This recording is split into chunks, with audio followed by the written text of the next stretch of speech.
This is the Jotul F100 and it's the highest selling Jotul last year.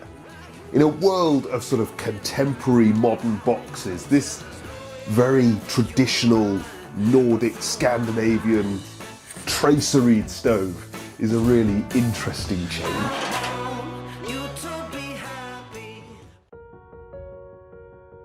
They make three variations of this model. This one in the standard black with the tracery. Then they do it without the tracery. And if you have it without the tracery, you can have it in the standard black or with the famous blue-black enamel or even cream enamel.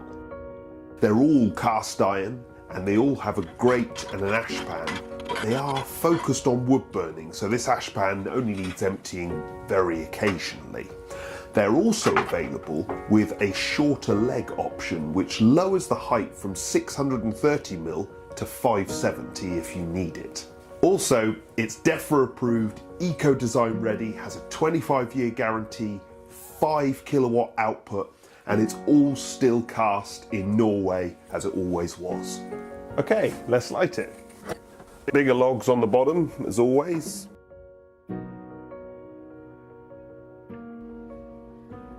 And then a fire lighter.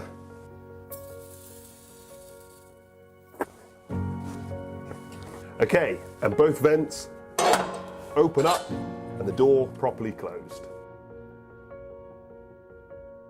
It's nice and simple to light, and once it's up to temperature, you just lower air vent all the way across, and this top air vent about halfway across before it gets too hot. Cleanness is obviously important to the Scandinavians. This is a very old design, but it's been fully modernised with tertiary air systems. It's eco design and DEFRA approved.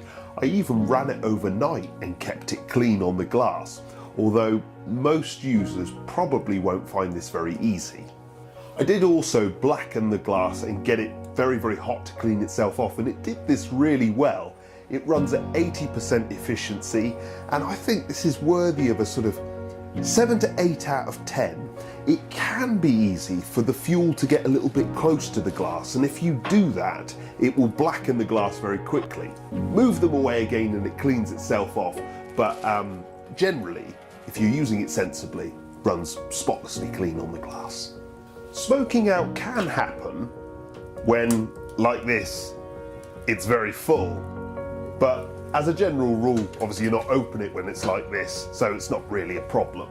Lighting, we could shut the door straight away, so we definitely didn't struggle there because it has that lower and upper air vent. The stove comes with an ash pan tool, but no gloves.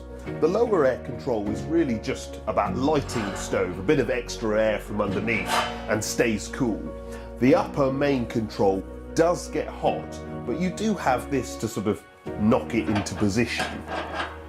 In terms of controllability, if we go from fully open to fully closed, it reacts straight away and does what we want. I'd give this a 7 out of 10, although I would recommend some rather nice tortoise gloves with it. This stove performed really economically.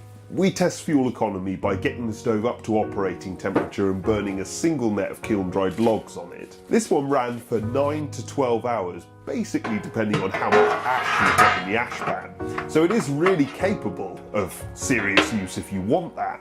But generally users of this stove want it to be traditional looking, clean, economical, efficient, and mostly for use in the evening. So I suppose the best thing about it is it does all of those things really well, and more when you need it.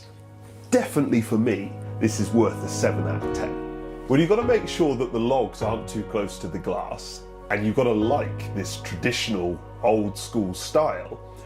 But if that's you, it really doesn't struggle to wow.